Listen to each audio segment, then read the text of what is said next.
Hello again. My name is Franco Herrera. For those who have not followed the series for the whole episodes, I encourage you though to um, review the playlist of Patric Süskind, the Perfume. Um, and basically, today's episode is gonna be like the ending of like the book, kind of. The next episodes are gonna be pure analysis and universal themes and kind of just conclusions, basically. So, on our last episode, we had the interview with my sister, which was about kind of like the nature nurture, which is kind of like the major theme that I wanted to address, which I am still gonna develop because I think it's kind of oversimplified in some way. I think it has been so common throughout literature, throughout life, about nature nurture. Like everyone thinks they know about it and everything. Everyone has their opinions on it, but I think it's really complex. And I think even though the name is kind of like a child's play, right? Nature nurture. I think it's a really complex ideal, and it's something that really is still a myth in human development and human history, right? Scientists are still discovering if what genes actually cause us to act certain ways of, or psychologists are still like, they already have their theories on what things then kind of like affect your early adulthood and your and stages of life and everything. And so basically, let's just get right into the ending of the book. And so after he is kind of like distilling this pure essence of all these women, at the end there were 24 women he killed. What Grenouille is caught, he purely confesses to doing everything. He's like no emotion whatsoever, just plain, just yeah, I did it, just like that. So no emotion, and we have to understand that his concoction is already done. The perfume, the angelic scent, which is gonna cause everyone to love him, is already done. And he's condemned. He's condemned to being killed. His story is kind of like really famous. People from all over the world come. There's like 10,000 people in the plaza. Basically, this person, this kind of how do you say this? The executioner, right? The executioner is gonna kill him with a metallic rod. So basically, he's gonna be like tied up like in the plaza, and they're gonna beat him up and then tore his limbs with a metal rod. So that's how he's going to supposedly die, right? And as he's like walking throughout the plaza, well, a little time before, he puts on a drop in his neck of the perfume, like a tiny drop, just a drop. And as he's walking towards everyone, they simply forgive him. Everyone forgives him. And immediately, it's kind of satiric and kind of like cynical how the 10,000 people that are there, peasants, nobles, everyone, the executioner, they start having a huge orgy. Like, they went completely nuts. And he's just standing there like, what just happened, right? Well, not really what just happened. Was like, damn, really? Because then the perfume caused like this erotism in everyone, and everyone's like kind of eating each other. Well, not really eating, but you know what I mean by eating. Like kind of like everyone's having sex with each other. Like the 10,000 people just everyone taking their clothes off and this whole mess, and he's just there, and nobody's paying attention to him. So, at the end, the perfume, yes, it is a perfume of love, of erotism, of all of these things, of lust, but it caused everyone else to love each other, but nobody loved him. So, at the sight of that, so everyone, like, kind of, he just leaves, right? Free of guilt, free of any guilt, free of any condemnation, free of everything. He goes to this graveyard where there's a lot of people. Once he realizes that he's not going to be able to be loved, he just opens a perfume, or like pours it all over himself. And immediately, all the people in the graveyard come together and they start eating him alive. Limb from limb, just tearing him, eating him until there's nothing of him. And that's how it ends. The end is pretty sinister, pretty cynical, pretty like shocking, honestly. Um, but you know, at that sight of that he's not gonna be able to be loved, or that his perfume did not achieve what he actually like pictured, he just decides to commit suicide in that way. Like, you know what? He just pours everything else and he gets eaten alive. You know, this book could have been easily written by the Marquis of Sade, which is mentioned also in the book. Sade, you know, the one that invented sadism. But I think that Patrick Süskind is much more of a sophisticated writer and has a little bit more tact in his writing. And I think he did it in a better way. Because it's kind of like romanticizing that sadism, kind of like putting it in such a way that it's so beautiful at the same time, right? And again, like how I was saying, like you're rooting for his obsession to occur. Like we know that he's been obsessing for years over concocting this perfume, this angelic smell and everything. And we are rooting. And then, you know, this actually took me out of that idea that I had from the movie adaptation. So in the adaptation, Granuel is sort of like the underdog, right? And he is kind of like this kind and pure boy man. Yeah, you know, not really a man, but not really a boy. So he's like this pure-hearted kid, which goes through a lot of things, and like mankind has basically betrayed him in every sense of way or form, shape. And that's why he starts doing what he starts doing. He's craving that love and he starts doing it like that. However, he had emotion. Was pure hearted. He loved, basically. He was a kind human. And that's kind of like, I think that's what the movie adaptation needed in this case.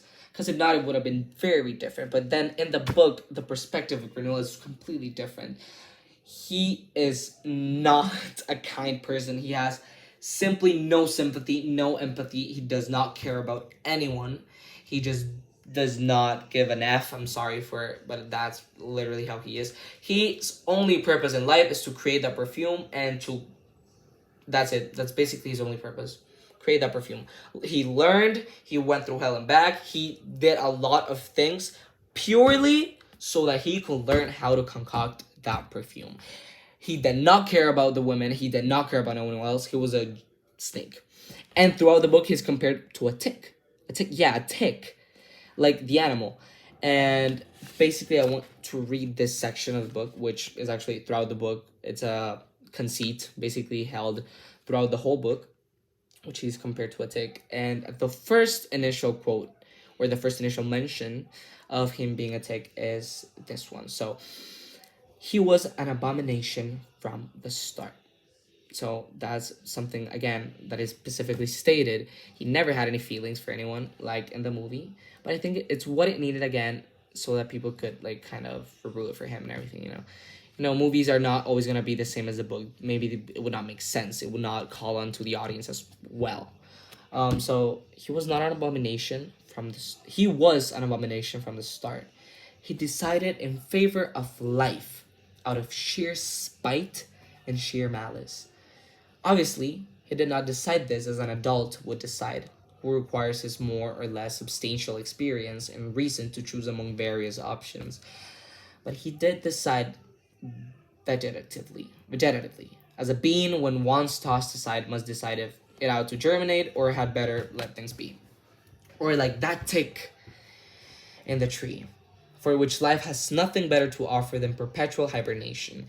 The ugly little tick, which by rolling its blue-gray body up into a ball offers the least possible surface to the world, which by making its skin smooth and dense emits nothing, lets not the tiniest bit of perspiration escape. The tick which make itself extra small and inconspicuous so that no one will see it and step on it. The lonely tick which wrapped up on itself huddles in its tree, blind, deaf, and dumb, and simply sniffs all year long for miles around, for the blood of some passing animal that it could never reach on its own power. The tick could let itself drop. It could fall to the floor of the forest and lie down and die under the leaves. It would be not great. it would be no great loss, God knows.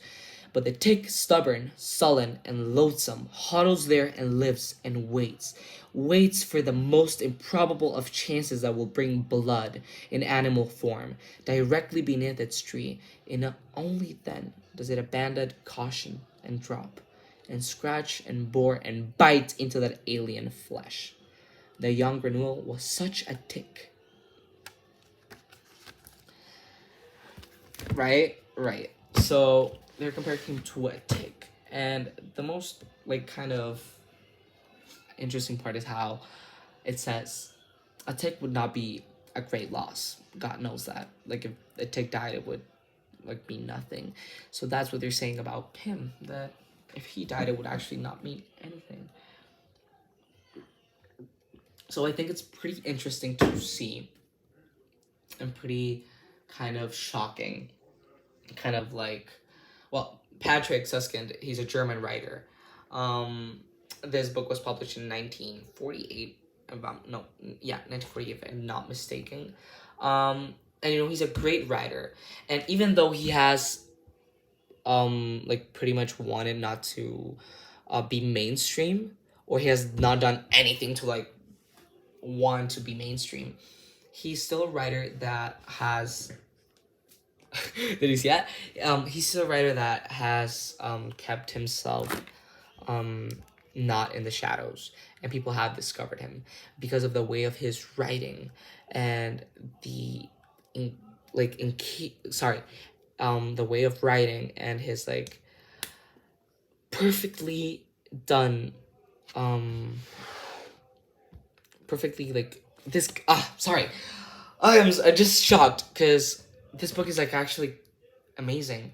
The way of writing of Patric is actually completely flawless and impeccable in such a way that it combines sadism, cynicism, kind of like this whole psychotic ideas, and it romanticizes to such a level that it's so pretty and so well rounded, and it's kind of very interesting, and it touches you. It really does, because it's about how we all want love, right? Sometimes, yeah, it drifts and this is not the way to do, but it's how, like, we all want that identity, we all want love. And that's what this book is about. That's a universal theme that we need to understand, or that we should get from a perfectly crafted novel, right? Another novel that is pretty common, so the way of writing of Patric is very similar, in he has like his touch, his tact in every novel that he writes. I recently read another novel that he wrote, which is called oh my god, I forgot the name. It's called The Pigeon. Yeah, it's called Pigeon. So The Pigeon is kind of about a man, again, of another existential crisis, and it all starts with a pigeon that appears in his apartment. And again, it's a little bit more humorous, more satirical, rather than less obscure as our Perfume. The Perfume, I think, is rather more sinister than The Pigeon. The Pigeon is a much more shorter book, but it's very such a great book. It's very pretty written. Again, that's the quality of Patric Süskind. But it kind of, his writings kind of follow this line of like identity, or like existential crises, or like this human flaws, basically this anti-hero ideas, and how sometimes we should normalize them, kind of how they occur in life and we're not safe from simply not having them.